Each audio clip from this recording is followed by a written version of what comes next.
Saúde às irmãs e aos irmãos com a graça e a paz do nosso Senhor Jesus. Nós vamos dar início à nossa lição, hoje na Escola Dominical, pela manhã, e assim tenhamos um momento de oração. Senhor Deus, nós te agradecemos por esta manhã abençoada, por estar conosco, Senhor. Temporariamente estamos em nossos lares ou em algum outro local. E é assim que pedimos que estejas iluminando nossas mentes e corações através da ação do Teu Santo Espírito. E assim te agradecemos, no nome de Jesus. Amém. Irmãs, irmãos, o tema da lição de hoje é ser e fazer a Igreja de Cristo. O texto bíblico base para nós é 1 João, capítulo 3, versículos de 11 a 24. Está intitulado O Amor aos Irmãos. Leiamos. Porque a mensagem que vocês ouviram desde o princípio é esta, que nos amemos uns aos outros. Não sejamos como Caim, que era do maligno e matou seu irmão. E por que o matou? Porque as suas obras eram más, e as de seu irmão eram justas. Irmãos, não se admirem se o mundo odeia vocês. Nós sabemos que já passamos da morte para a vida, porque amamos os irmãos. Quem não ama permanece na morte. Todo aquele que odeia o seu irmão é assassino. E vocês sabem que todo assassino não tem a vida eterna permanente em si. Nisto conhecemos o amor, que Cristo deu a sua vida por nós. Portanto, também nós devemos dar a nossa vida pelos irmãos. Ora, se alguém possui recursos deste mundo e vê seu irmão passar necessidade, mas fecha o coração para essa pessoa, como pode permanecer nele o amor de Deus? Filhinhos, não amemos de palavra, nem da boca para fora, mas de fato e de verdade. E nisto conheceremos que somos da verdade, bem como diante dele tranquilizaremos o nosso coração. Pois se o nosso coração nos acusar, Deus é maior do que o nosso coração e conhece todas as coisas. Amados, se o coração não nos acusar, temos confiança diante de Deus, e aquilo que pedimos dele recebemos, porque guardamos os seus mandamentos e fazemos diante dele o que lhe é agradável. E o seu mandamento é este, que creiamos no nome de seu Filho Jesus Cristo, e nos amemos uns aos outros, segundo o mandamento que nos ordenou. Quem guarda os seus mandamentos permanece em Deus, e Deus permanece nele. E nisto conhecemos que ele permanece em nós, pelo Espírito que nos deu. A introdução, primeiro parágrafo, diz o seguinte: a palavra igreja tem sua origem no termo grego, eclésia, comumente traduzido por assembleia, congregação, ajuntamento, agrupamento, isto é, reunião de pessoas. A igreja é a assembleia dos santos e santas, a comunidade de fé que reúne cristãos e cristãs para adorar a Deus, o corpo vivo de Cristo. Igreja também designa o templo onde as pessoas se reúnem para cultuar a Deus. O que temos aqui é que a igreja de Jesus, ela é feita de carne e osso. São crianças, juvenis, jovens, adultos, pessoas idosas. Igreja são seres humanos, pessoas falhas, imperfeitas, infelizmente, pecadores. Mas também usamos a palavra templo como igreja, ou seja, quando nós falamos vamos para a igreja, estamos dizendo também vamos para o templo. Lá no templo, nós congregamos com pessoas que conhecemos e também não conhecemos. Então, nós temos algo interessante aqui. Igreja e templo são sinônimos. Igreja também são seres humanos, nós. Próximo parágrafo. Esse conceito dado à igreja é simples e chega a ser óbvio. Não encontramos tanta facilidade ou obviedade em conceituar a igreja quando enxergamos e a pensamos como um espaço de relações humanas. São as relações a base de toda a igreja, de toda a vivência comunitária. É por meio delas que a igreja se caracteriza e se molda. Aliás, boa parte dos questionamentos de algumas pessoas quanto a permanecer ou não na igreja tem a ver com a qualidade das relações que lá são estabelecidas. Uma boa igreja, entre outras marcas, se estabelece no nosso compromisso de construir relações saudáveis. A igreja tem um papel social importante no relacionamento humano. Nós somos seres humanos, vivemos no mundo, numa sociedade, num bairro, onde há muitas pessoas que convivem conosco. Trabalhamos com algumas pessoas, estudamos, habitamos uma mesma rua, há pessoas que moram conosco em nossos lares.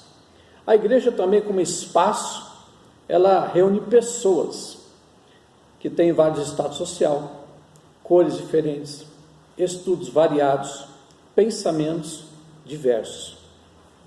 Nós precisamos construir o relacionamento entre todos nós, sem preconceito, sem maldade, sem engano. E construir o relacionamento é vivermos em paz, em amor, em justiça, em perdão. Estendermos as mãos e buscar sermos amigos e amigas. Sermos bênçãos nas mãos do Senhor. Se nós não conseguirmos ser pessoas agradáveis dentro do templo, entre irmãos e irmãs na fé, teremos dificuldades também em viver ótimos relacionamentos em nossos lares, no trabalho, na escola, na faculdade, na vizinhança ou em qualquer outro local. Fundamento bíblico. A preocupação com a qualidade das relações humanas na igreja foi alvo da preocupação de apóstolos e outras lideranças cristãs nos primórdios do cristianismo. A igreja joanina, provavelmente situada na Ásia Menor, foi a destinatária da carta em destaque. Nesse período, a igreja persistia em meio às muitas ameaças religiosas, entre elas o gnosticismo. Os gnósticos não aceitavam a encarnação de Deus em Jesus Cristo e consideravam ter alcançado um estágio avançado em termos de conhecimento de Deus. Acreditavam ser mais elevados espiritualmente que as demais pessoas e assim desprezavam quem não fazia parte deste universo. Dentre outros, o gnosticismo nessa época prejudicava a igreja de Jesus, porque para eles Jesus não tinha assumido a forma humana. Para eles Jesus era uma aparência, um espírito, um fantasma, uma assombração do bem e não do mal. Então, para eles, tudo que era matéria era mal. O corpo físico era mal. Eles buscavam uma experiência espiritual. Eles não aceitavam o físico, a vida física, e se sentiam presos em corpos materiais. Esse era o problema do gnosticismo nessa época. E a igreja enfrentava essa influência, batalhando, lutando, orando e resistindo, porque trazia mal para a igreja. Próximo parágrafo. As orientações do autor da carta, no trecho em destaque, caminham na direção de afirmar que conhecer a Deus significa não desprezar as pessoas, e que não desprezar as pessoas significa amá-las intensamente. Enquanto o gnosticismo prega a idolatria ao conhecimento, a valorização do espírito e o menosprezo da carne, o cristianismo apresentado nessa carta destaca que a elevação espiritual se alcança à medida que se manifesta o amor às pessoas. O acesso ao mundo espiritual se estabelece a partir de ações relevantes e amorosas no mundo material. O autor deseja que a igreja viva e entenda o que é permanecer no amor de Deus. 1 João 3,17. E a essa questão traz a resposta do amor revelado em atos concretos, que conjuga palavras e ações em favor das pessoas. Versículo 18. Diferente do gnosticismo, a igreja apregoa o amor para com as pessoas, que haja relacionamento com a bondade, o amor, o perdão, a justiça. A igreja é totalmente contrário ao pensamento e à influência do gnosticismo, que rejeitava a matéria, rejeitava Jesus como carne e osso e rejeitava o relacionamento entre as pessoas, porque para eles qualquer contato era mal, era maligno. Eles sentiam o seguinte: eles tinham a alma presa dentro do corpo. Para eles a alma era boa e o corpo era mau. O que eles queriam era viver em espírito somente. As pessoas à sua volta pouco para eles não eram importantes. Eles queriam buscar um relacionamento apenas com Deus, porque o contato com as pessoas, para eles, na visão deles, atrapalhava e prejudicava a sua comunhão com Deus. Por isso, nós temos aqui que a igreja exerce o seu papel social, em que nós nos relacionamos com as pessoas de uma forma amorosa, fiel, verdadeira, com respeito e dignidade. Próximo parágrafo. Esse exercício é difícil, desafiador e muitas não conseguiram alcançar esse sucesso. Será que quando isso acontece é porque não se está do lado da verdade? A essa possível dúvida, o autor tranquiliza quem lê ao destacar que, independentemente dos resultados, as ações amorosas anunciam que quem as pratica está do lado da verdade, versículo 19. E Deus, o único que tem todo conhecimento debaixo dos seus pés, conhecerá a intenção do coração, versículos 20 e 21. É nesse Deus que podemos descansar e confiar. É o seu conhecimento que devemos buscar. A compreensão dos mandamentos de Deus se resume em crer em Jesus Cristo como seu Filho e amar as pessoas, se permitindo também ser amado e amada por elas. Guardar os mandamentos é permanecer no conhecimento, é viver espiritualmente, sem perder a dimensão da atuação na realidade. Tudo isso é fruto do Espírito Santo que Ele nos deu. Versículos 23 e 24. O que temos aqui na carta é que, se nós queremos ter uma experiência espiritual profunda com Deus, não é para nós rejeitarmos as pessoas à nossa volta, não é rejeitarmos o nosso corpo físico, não é dizer que tudo que é matéria é mal, que é coisa do maligno, mas buscarmos viver um relacionamento amoroso, fiel, verdadeiro, digno, honesto, como pessoas, como filhos e filhas de Deus, e assim compartilhando do grande amor de Deus que foi revelado em seu Filho Jesus. Assim, a carta que nós observamos aqui afirma que Jesus veio em carne e osso, e não como um fantasma.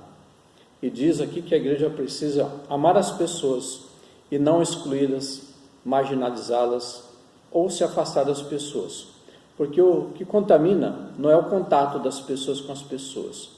O que contamina, conforme a palavra de Deus diz, é o que está lá dentro.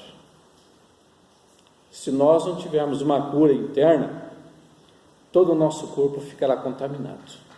É o que as Escrituras afirmam. Palavra que ilumina a vida. Na igreja, as pessoas se congregam para conhecer mais a Deus e a sua palavra.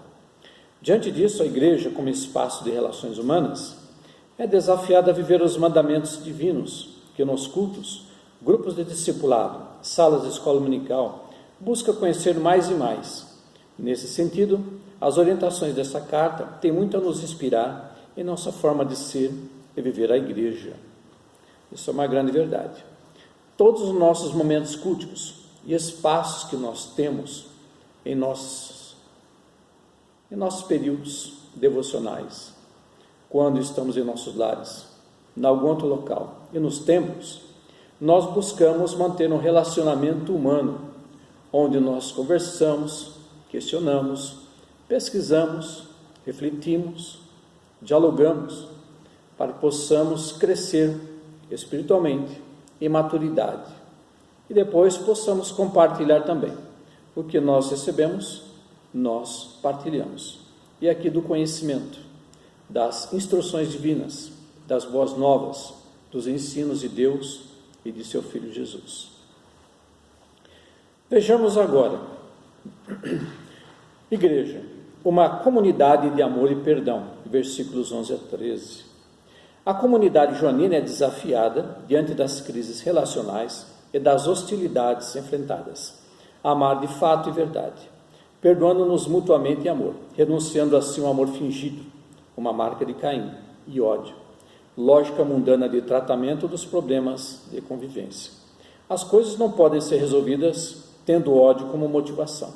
Aos olhos de Deus, o ódio é comparado ao homicídio, é a semente que leva ao homicídio.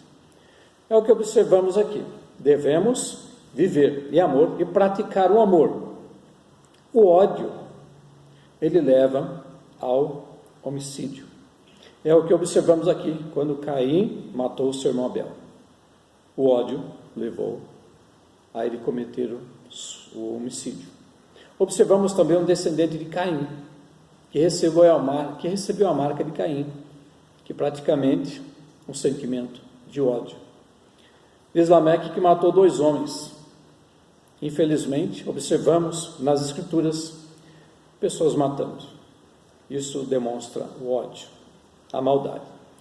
Infelizmente, com a entrada da corrupção no mundo, tudo que era ruim acabou entrando também na vida da humanidade. E o ódio é uma semente maligna, maldita, que leva ao homicídio. E devemos tomar um cuidado muito grande. Devemos fazer o possível para nos controlar, buscar em Deus força, paciência, calmaria. Se alguém pisa no nosso calo de estimação, sabemos que não é fácil, mas é a partir daí que nós começamos a exercitar a nossa paciência, a nossa calma. Próximo parágrafo.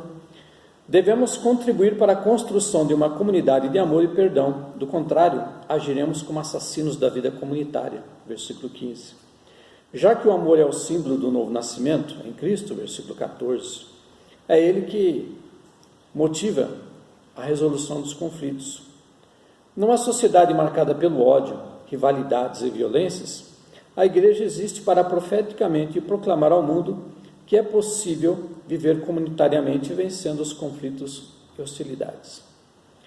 O que acontece hoje no mundo? Vivemos num mundo caótico, onde há muita corrupção, maldade, mentira, violência, doenças, enganos, falcatruas, tudo que a gente possa imaginar. Pessoas querendo passar por cima de pessoas, pessoas que querem abusar, oprimir, pessoas que querem se dar bem e fazem de tudo para alcançar. Nós, como membros da Igreja de Cristo Jesus, devemos nos afastar de tudo isso e impedir que essas influências nefastas e malignas adentrem o espaço dos templos, que adentrem a Igreja terrena de Jesus.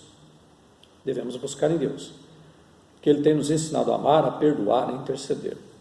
É assim, se em algum momento sentimos que uma semente dessas está sendo lançada sobre nós, que a rejeitemos com toda a coragem, convicção e fé, porque nós temos Deus em seu Espírito agindo em nós.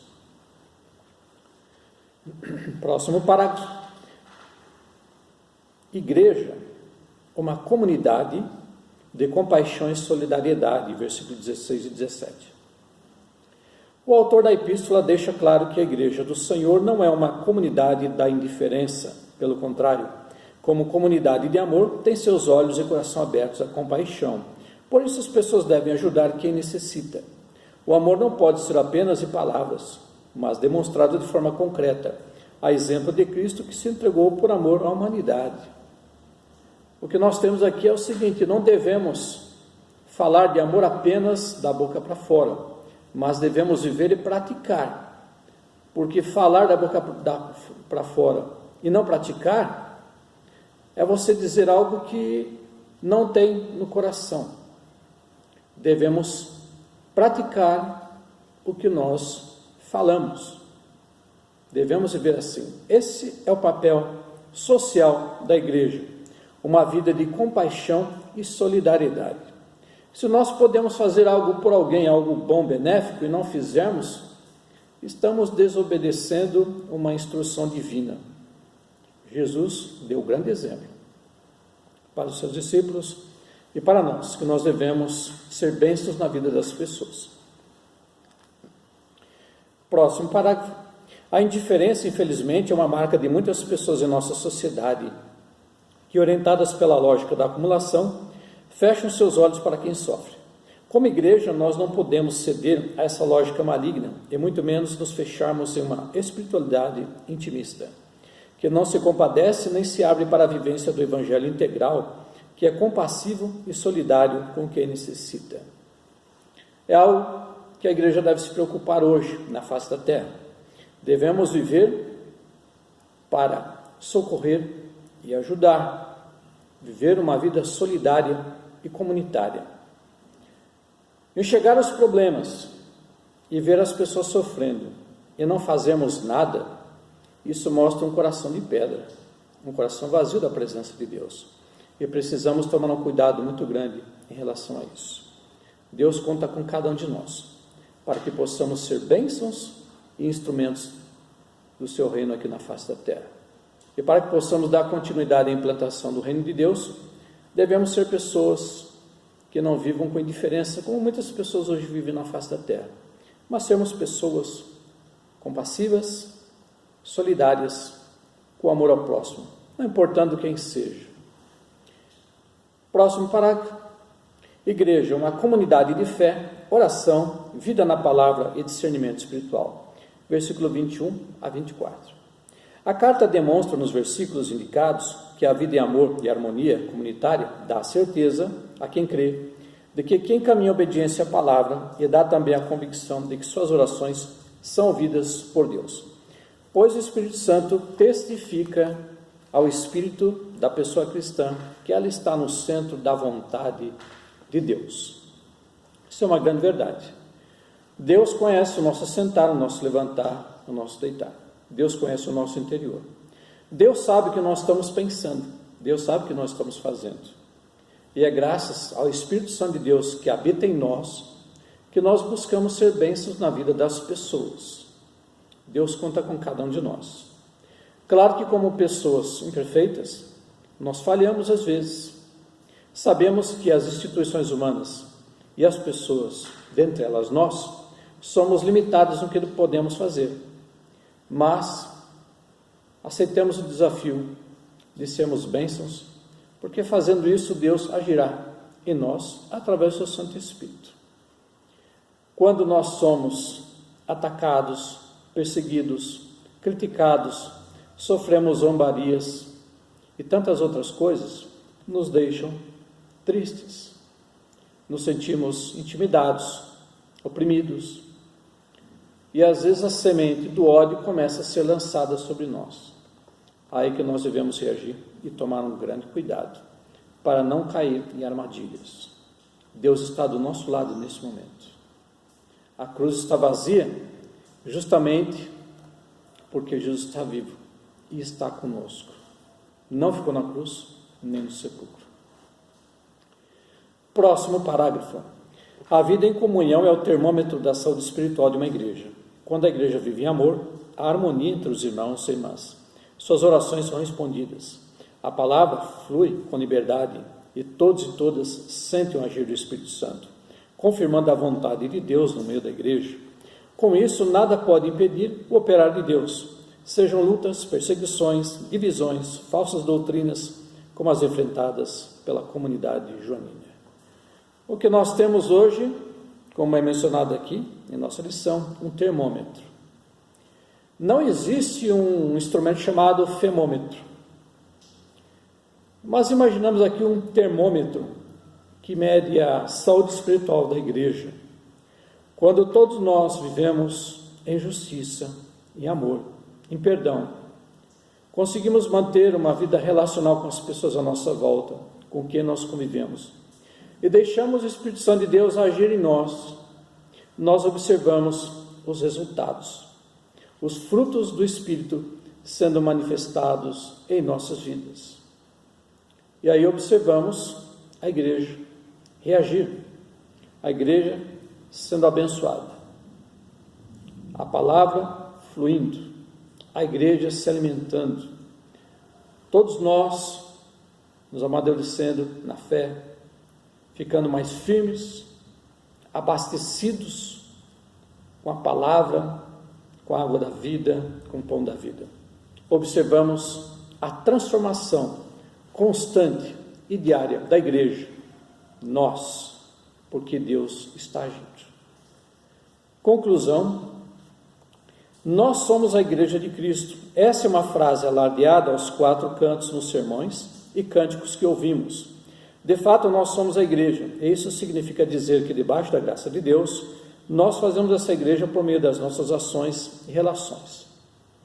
Minhas irmãs e meus irmãos, é maravilhoso quando nós podemos estar aqui nesse templo e temos a liberdade de invocar a presença de Deus, de adorar a Deus, de confessar a Deus nossos pecados, nossas faltas, nossas transgressões, de ouvirmos Deus perdoar os nossos pecados, de louvarmos a Deus pelo que Ele fez, está fazendo e ainda fará, por Deus ouvir os nossos testemunhos, por podermos ouvir a mensagem de Deus semanalmente.